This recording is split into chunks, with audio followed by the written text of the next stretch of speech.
Hi, I'm Rachel, and this is my June 2025 Am Reading finale video. Among many things, this also isn't the next video I promised to make in my last one. I am a bit flustered as I'm trying to cram maybe too many videos into the very end of June. My videoing schedule is a bit questionable, certainly in terms of trying to sustain viewership. I went for like a week at a time or so without doing anything, and now I'm trying to cram in what I wanted to do at the very end. This is not conducive for, getting subscribers to the channel, but I remain a small fry booktuber, and if you're here, hello, I hope you enjoy this video.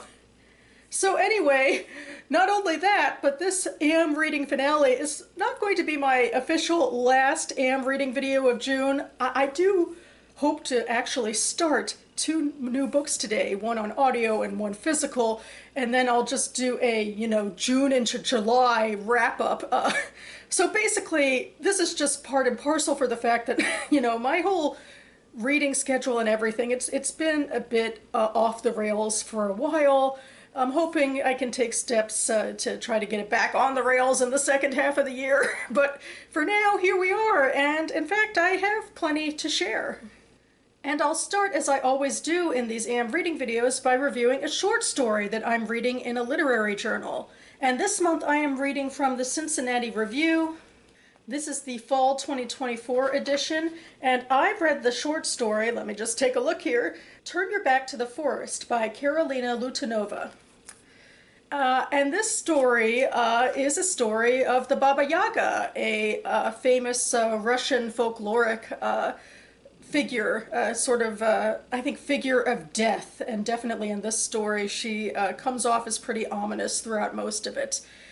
We are following a old man called Vanya who lives like on the edge of the forest or like in a frozen landscape. Everything is really coded like old world pre-technology until we get to the point where there's reference to his son having a cell phone, and then you realize it's a little bit different. But the world he lives in is definitely sort of one of leaning more into olden times, and there's even, the ghosts of his grandfather and of his wife who are part of the story as well. Anyway, he's coming out of his home to go to the outhouse, and he sees the house on chicken legs that Baba Yaga lives in, and, kind of can tell that, bad things might be coming and the tension is rising, and ultimately Baba Yaga arrives at his door to get some hospitality, and like the ghost of his wife, who's also kind of coded as maybe more than human, like there's something about her toenails like pinching his ass or something. Anyway, she encouraged him to let her in.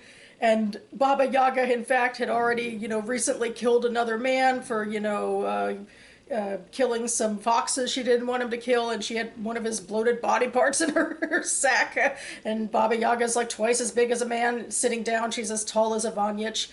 And Ivanyich is like tinkering around his like barely functional stove to try to cook for her, and the stove is the reason actually that his wife died, that there was a fire, but also the stove usually is pretty frozen. So everything about this just feels like really ominous, that they're living this backwards life, and he's about to get his comeuppance maybe for the death of his wife, or maybe because actually with his modern son, he sort of broke convention, and like in his family, every generation would have a son they called Ivan, but then he decided to call his son something else, and the son moved into a city, and instead of taking his grandfather's, homemade furniture, he builds IKEA furniture and talks about the future and that sort of thing. So it's not quite certain maybe why Baba Yaga might want to do him in. And then they have a scene that seems to get into sexy times, and maybe Ivanyich will be off the hook, and maybe she'll actually let him live in peace, which seems to be the case, that, she leaves him alive in his world with his frozen stove and his pig that eats everything, although I suppose that's true of all pigs, but in this sort of story, a pig that eats everything is also pretty ominous. And there's a snowstorm that, comes up right after the Baba Yaga leaves, and by this point, Ivanyich wants to go into it. He feels like he senses the ghost of his wife, and he wants to sort of make amends and lay his love at her feet. So that feels like, you know, because he's leaving his house and can't see it after a while, that feels like maybe what's ultimately going to kill him. So this is a very moody, atmospheric story, very thick with, you know, the language and the world building, and I liked it. I had a little more difficulty with the stories in this collection. In other lifetimes, All I've Lost Comes Back to Me by Courtney Sender. It is in a way like surrealist, maybe a little bit like the last stories, a little surreal, you know, it has fantastical elements, but those don't always work for me in stories, and these ones are pretty much about relationships, and there's not a lot of world building beyond the relationships, and I find that difficult, at least when it comes to surrealist fiction. So I read this short story collection as my Buzzwordathon pick for the month, and anyway, so many of the stories, they were surreal, maybe even midrashic, where there's, you know, some Jewish commentary in some of them, and they're all sort of about the emotions of relationships that get into, the surreal water a lot of times, and it just I find them difficult to connect with and to follow. One of the stories that actually does stick with me, there might be others, I'll have to dig through it as I'm writing my review, but the one that pops up now is Only Things We Say, which is actually not so much about a romantic relationship. It's about a man, all of whose children joined the Marines ultimately, and the toll that takes on, you know, the lives and relationships in the family. And to me, that felt, you know, a little more graspable about, you know, the danger they're in and the anxieties that the family would be under. Next, I finished Night Owls by A.R. Vishny on audio. It was one of my 2024 anticipated releases. A very unique YA fantasy that I listened to on audiobook. Although it didn't, I feel like, quite come together to me at the end. There was a lot going on, and I feel like some of the plot elements in particular didn't really coalesce all that clearly. But anyway, in this story, which takes place in the modern age, two ethereally young sisters, 18 years old sisters, are running a indie movie theater that shows old films in New York City. This movie theater used to be the hub of Yiddish theater at the turn of the 20th century. And what we know about them through the story is that these two sisters are in fact estries, or vampires, Jewish vampires, sort of, they can turn into owls, and they feed off of the blood of Jewish patrons who they can kind of seduce. And they're just trying to live a quiet life, but then other things start to happen. One sister, Molly, actually wants to get into a relationship with a living woman, Anat, who ends up being possessed by a Dybbuk, a spirit within Jewish mythology that ties them back into some of the pains of the past. And then Clara, against her better judgment, is sort of developing feelings for her employee Boaz. Boaz himself is someone who, like the rest of his family, can see ghosts. And so actually for a while it's, I guess, one of those enemies to lovers. Well, not necessarily, but they don't trust each other because Boaz starts to hear from ghosts that they're estries, and Clara's just trying to keep her and Molly safe. But then this thing with Anat being possessed kind of brings them together into a mystery. But there's other subplots as well, like with Boaz's father. So that's why I feel like maybe a little bit too much was going on. It was kind of, I don't know, difficult to grasp and to fall for characters in that way. Although I fell for the ideas of, what Vishny put in about the old world of Yiddish theater, because Molly, back when she was alive, was a star of Yiddish theater, and all of the references about Yiddish, old movies and old theater. I mean, all of that, even though I don't actually know it all that well, it just felt so homey and nostalgic to me, or at least really intriguing and new. Maybe not homey at all, but intriguing and new to put into a story that really gave it a flavor that I don't usually see in fiction. So I enjoyed the atmosphere, but I kind of wish the actual story was a little more stable. Next, I've read Miss Burma by Charmaine Craig. This was one of the books at the top of my Goodreads. I have a resolution to try to, skim that list every year, skim the top off of the Goodreads TBR. And I was excited to get to this book. I've played with it a few times in my page 112 tag, and I found the writing on that page to be a little bit too dense with like world-building factoids about the ethnic conflicts in Burma, especially around the time of World War II on the page. But anyway, I mean, the actual book I actually enjoyed ultimately when I got to read the whole thing, so I'm really happy that I finally read it. In this story, which I think is loosely, at least, or maybe not so loosely, based off of Craig's grandparents, her family is interfaith, and I did like shelve this as a Jewish story, although the Judaism probably isn't quite as central.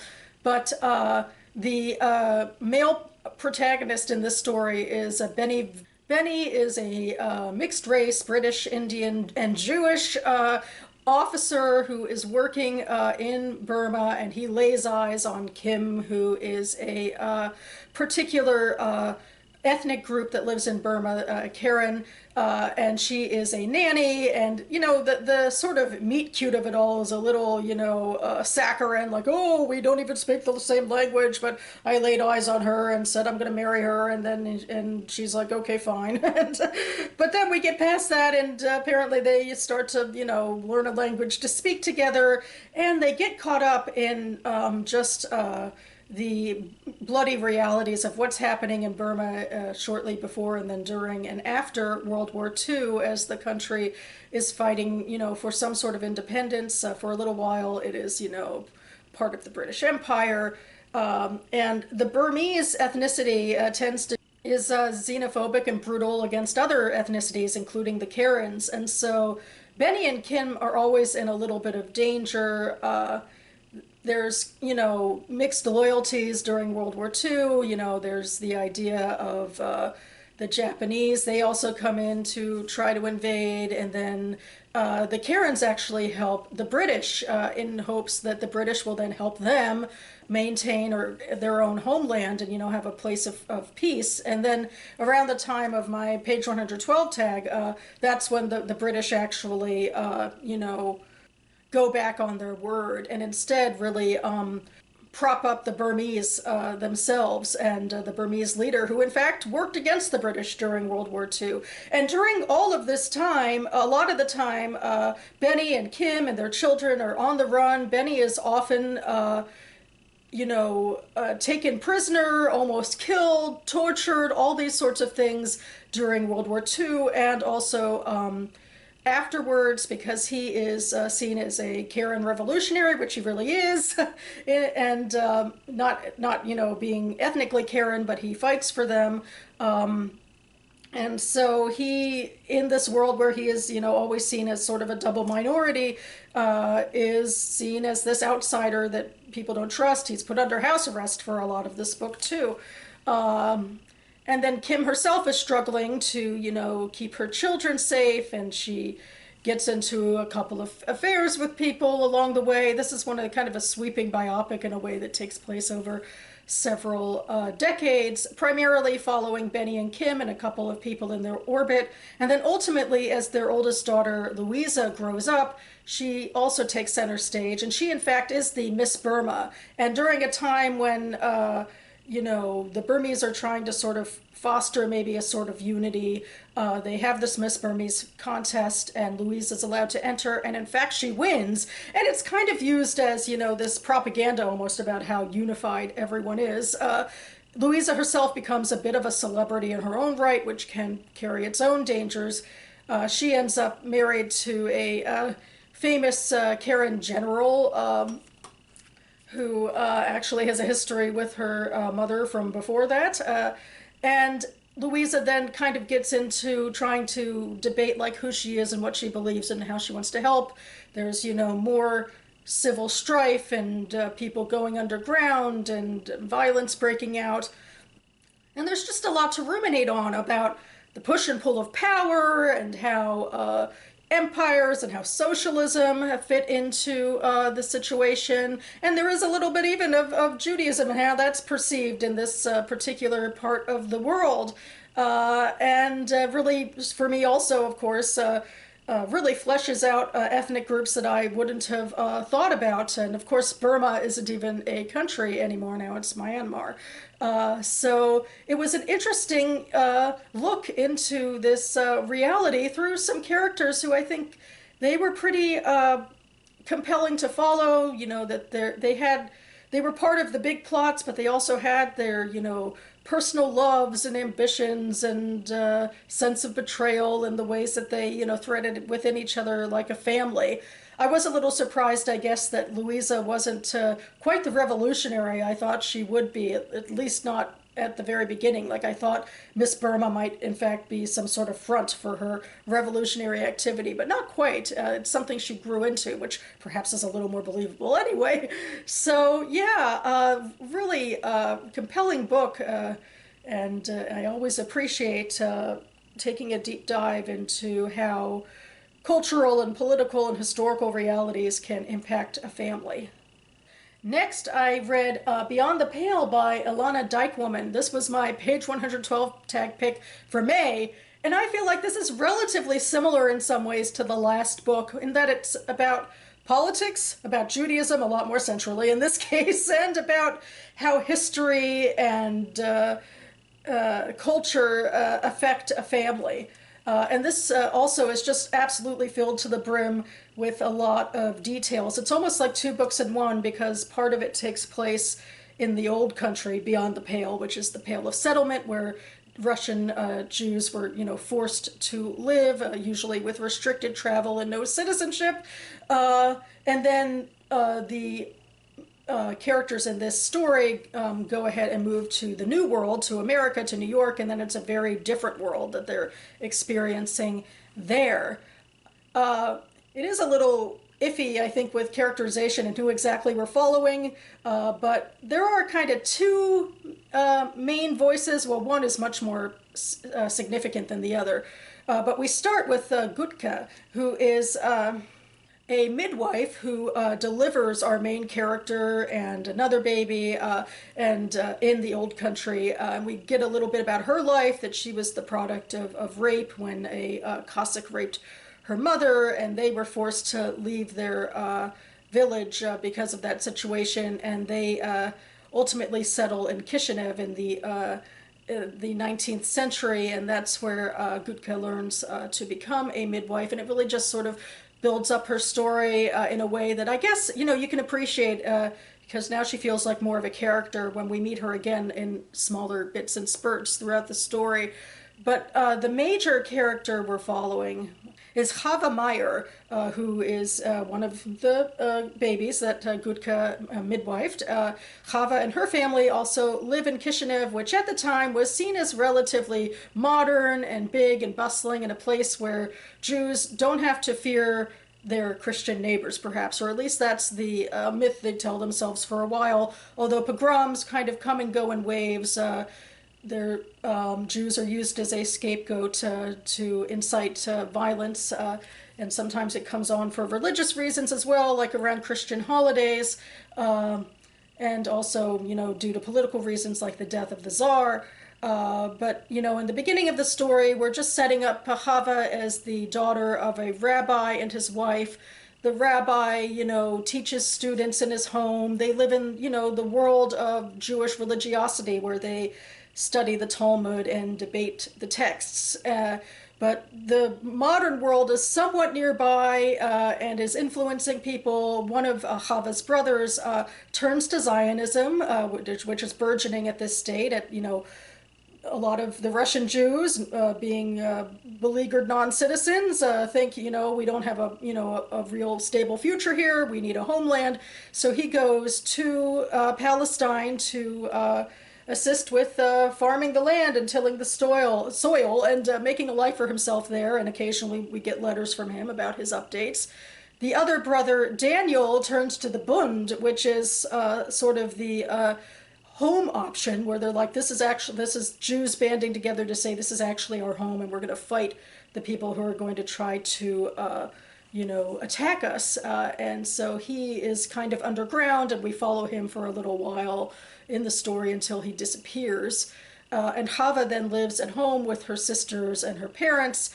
This is when 1903 happens. 1903 in Kishinev is one of the most well-known, remembered, brutal pogroms. So we get to see the build-up to that as, the dirty Zid foreigner resentment comes from their neighbors. And then ultimately, I think around a Christian holiday, they get news that, the mobs are forming and that the police are not going to help the Jews. And it's during this time that Chava's father decides defiantly he's going to still, lead his service in the synagogue. He's found there and tortured and murdered. And ultimately, Chava's mother, upon finding his body in the square, she is found through other Cossacks sexually assaulted and murdered as well. And so now Chava and her sisters are orphans. Her older sister's about to get married, so she kind of has a place in the world, and they're thinking maybe she can take care of the younger sister, but there's not as much means for what Chava might become in Kishinev or have a way forward in Kishinev. They have some family in Odessa who are about to leave for New York, and they graciously offer a spot for their orphaned family member. So Chava moves to Odessa, which is even more lush and newfangled than Kishinev, and that will ultimately fall to, some anti-Jewish violence, but that's after they leave. So she meets her cousin Rose, who ultimately becomes a focal point in Chava's life, because other than being a story about religiosity and political alliances, it's also a story about queer life at the time. And so ultimately, Chava and Rose do start a sexual relationship with each other when they get to the New World. And so in New York, they're settling into the tenements. They went from, being pretty stable with a house and a business in Odessa, but as greenhorns that came with nothing, they are living in a tenement, and, the labor laws are at the time were brutal. This is a time, well, first of all, before women could vote, there was little to protect, children in the workforce, and most people were working, 12-hour days for, a pittance, and so strikes are fermenting, and socialism and anarchism are, on the rise to try to help the working class, and that's when Chava gets kind of swept up into it. As this story just is so deep, you go into the types of unions and organizational groups that Chava and Rose find to, talk about these political issues and talk about literature. There's reference to Yiddish theater in here, not quite so, deeply explored as in the other book, but it's here. And commentary on, how Jews are assimilating and changing from their old world ways, where they were largely separate and more religious, and here they tend to, assimilate into socialism or anarchy, or some Jews do become factory owners and that sort of thing themselves, and have to contend with the possibility of sort of being on the other side of things. And there's a cynicism, I think, in this novel that Chava feels, which is understandable given her experiences and affiliations, that she realizes, she herself is somebody who is a socialist and leans a little into anarchy and thinks, there is no perfect nation. I came from a place that murdered my parents for who they are, and I come to this other place where we're worked to the bone. There is no land of, there is no golden paved streets or equality and freedom here. And it's just a shame as an American to hear this about my own country, about the experiences that were happening as my own ancestors were coming over from beyond the pale. But it is a reality that there is no utopia, and that the U.S. Certainly hasn't always lived up to its ideals, far from it. And so then again, to return to the queer life, we do check in with Gutka, who is living with a woman who is living as a man. Her name is Dovida, and she goes by Dovid. And it was just interesting to think about that as well, because I don't think Dovida is trans, not in the way we say trans today, because today, The idea of sort of strict gender norms is in the West, I think it's disputed, but that's not quite as true during this day. And more to the point, there is no equality between the sexes in the workforce and in, with the vote or anything else. So the choice to live as a man really is to try to take advantage of those opportunities that aren't afforded to you. So it's not about like identity politics, how we understand it today. It really almost is like a commentary on a grab for equality in a way. But it's interesting to, it does create a culture where, a couple, a gay couple is living together and one of them is presenting as a man. So there's interesting cultural realities that Dykewomon puts on the page. And I appreciated this. To me, it does feel a little preachy because it is a novel about politics, but I don't think it feels preachy to the point where it doesn't, it's not supported by the story and the characters. It all makes sense. And finally, I just started my page 112 tag pick for this month, for June, which means I'm kind of more or less finally caught up on my page 112 tags. This is Signal Fires by Dani Shapiro, and I also hope I can finish it relatively quickly. It's a short book, and unlike the other books that I've read that are just absolutely chock full to the brim with politics and history and families like moving through densely packed decades or years or all of that. This one, I think, actually it might move between decades, but I think it's a little more fluid and a little more contained to like a small situation and small family matters, I think. This is the story, and it's supported by my page 112 tag that I'm understanding the main part of the story to be that our main characters are this couple, Benjamin and Miriam, and their two children in the 80s are involved in the death of their neighbor, Misty. Their son Theo was driving the car, there's a car crash, and Misty died because of it. And actually, what is happening, which I kind of maybe could guess from the page 112 tag page, because it kind of hinted at the fact of, changing norms in the community and how this tree that's decorated for Misty's death is decorated for so long that the people in the neighborhood no longer know why. So actually, this is a book that it seems like is jumping a lot in time and is going to take us into the 21st century and see the impact of Misty's death maybe on the community, or we'll just follow the family of Benjamin and Miriam and see where they end up.